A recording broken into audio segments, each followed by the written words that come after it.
So one of my YouTube subscribers wrote to me and asked, considering your current career with psychic work, mediumship, Reiki, your experiences and beliefs, and the path it took to get here, what are your thoughts on seeing someone as a best bud if they don't subscribe to much of anything in the paranormal and view it all with a bunch of skepticism and or complete disbelief? Well, this video is for you, and so I wanted to answer that question. Number one, are they an energetic match for you? And I don't just mean with regards to believing in the paranormal. A lot of times we need to look at our close relationships and see if this person is actually an energetic match to us. Belief systems, lifestyles, etc.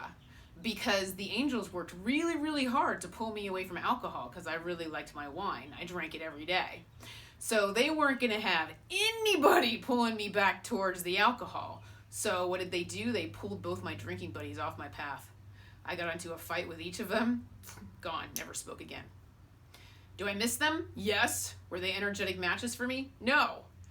Because the angels weren't going to have them influence me and pull me back into drinking, which could have easily happened.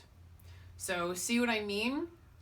Yeah, you might want to take a closer look at your relationships and see if they're energetic matches for you in, different areas, not just this one. The other side is going to look to see if these people are on your path for your highest good. Just for different reasons. If they're not good for your soul, they're going to question whether or not, to protect you from them. And one of the reasons why your spirit guides are very, very protective of you if you're an intuitive who's just coming out of the closet is because this is going to be a very, very delicate and sensitive time for you. You're going to be feeling really insecure, and they are very much going to want to protect you so that you can speak your truth confidently and passionately.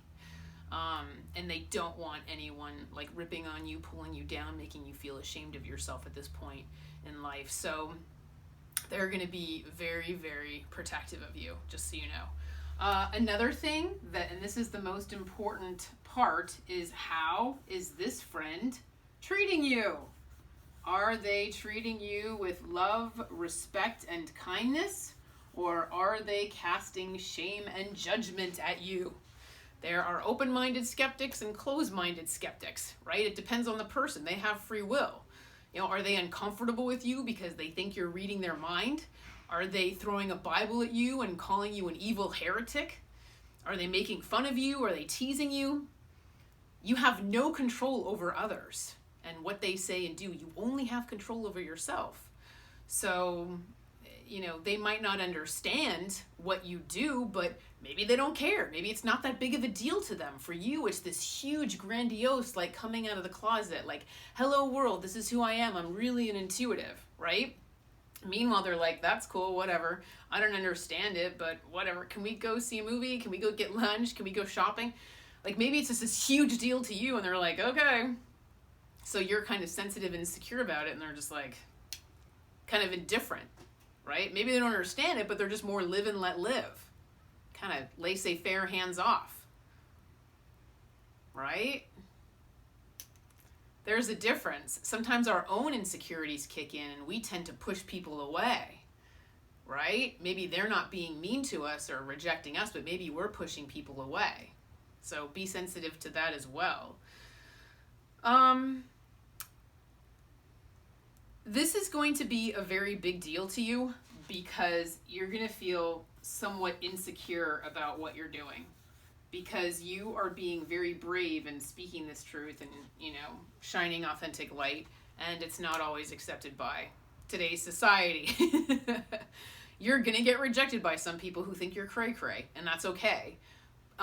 In the beginning, I feel like you're more sensitive, at least I was, to that acceptance of other people and just really needing it, because being kind of insecure with yourself and your own truth and still trying to come to terms with your own truth makes you sensitive to other people's response to you, and you just kind of need that acceptance. You crave it.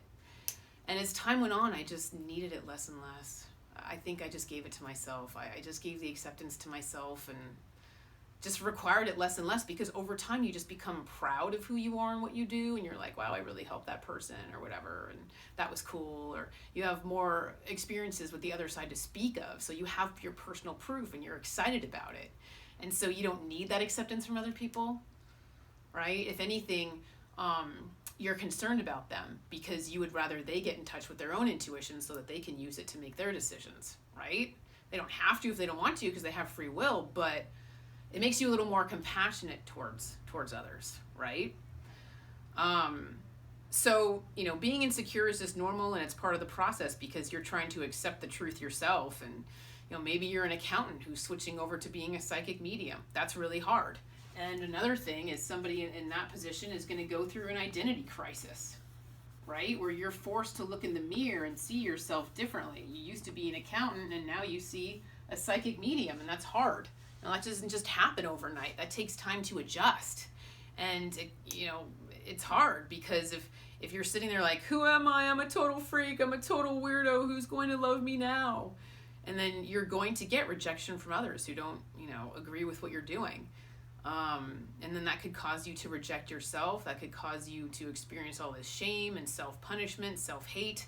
I went through a period of self-punishment where my angels came through and they're like, will you stop punishing yourself? Knock it off. What you're doing is beautiful. It's of the light. Stop punishing yourself, please. And so that was kind of a turning point for me when I realized what I was doing, and I stopped. And you're essentially pushed into a corner and forced to give yourself love. And this benefits your soul no matter what. If you can develop a strong sense of self-love for yourself, that's going to help you for the rest of your life. You don't have any other choice. Like, you're placed in a position where you have to give yourself love, and then you also have to accept yourself. Even if other people aren't accepting you, what's more important? You accepting yourself, embracing this truth is beautiful, not being ashamed of it, and instead being proud. This is important because it makes you more independent and less sensitive to the opinions of others. It's like, again, you just think what you do is cool. You're just like, all right, you don't have to believe in what I do. That's fine, but I do because I have all this personal proof, and I'm grateful to have it. I'm lucky to have these experiences with the other side. You just see yourself as fortunate, right? You just start seeing it differently. It's like, oh, please accept me. Please accept me. It's like, yay, I'm so happy I have this gift, right?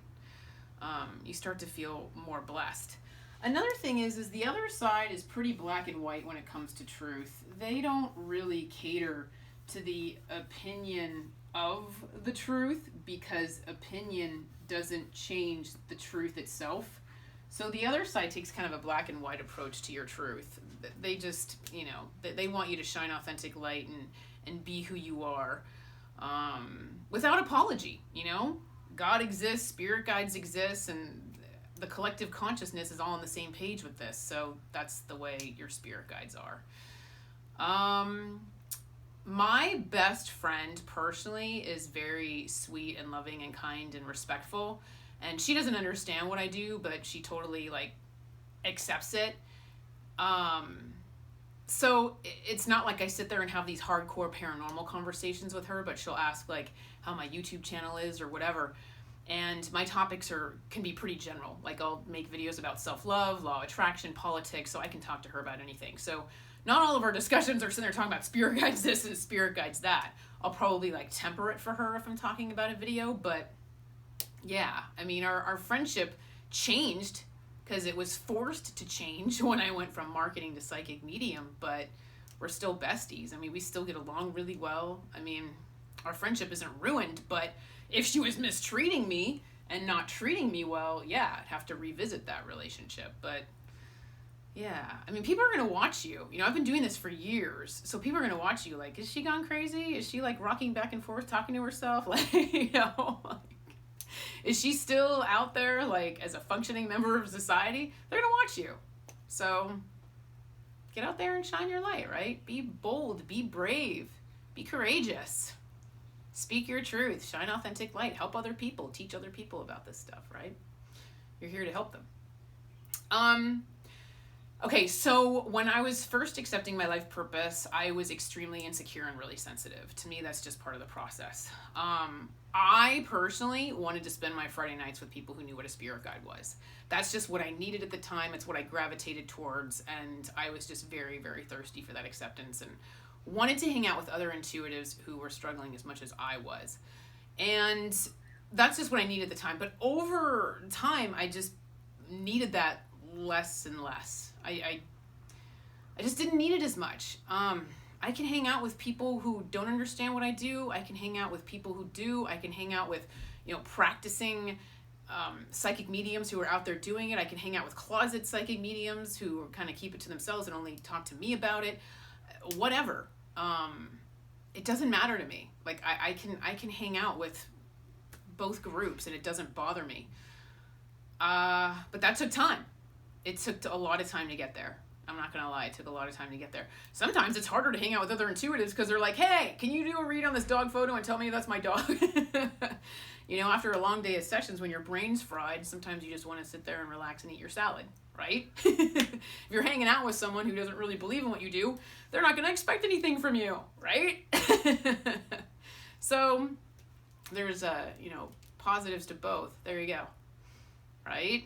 But I'm just telling you, this was kind of my personal path of just, it's like your relationships are forced to change. People are going to see you differently. They're going to be scratching their heads. They're going to be confused. And that's okay. That just comes with the territory. That's the way it is. But yeah, I just wanted to make this video kind of expanding on this. And so to answer your question, how are they treating you? Right? You don't have any control over other people, just yourself.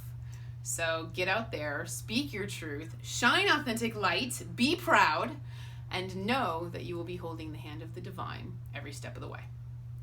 And in the meantime, take care and be well. Thank you.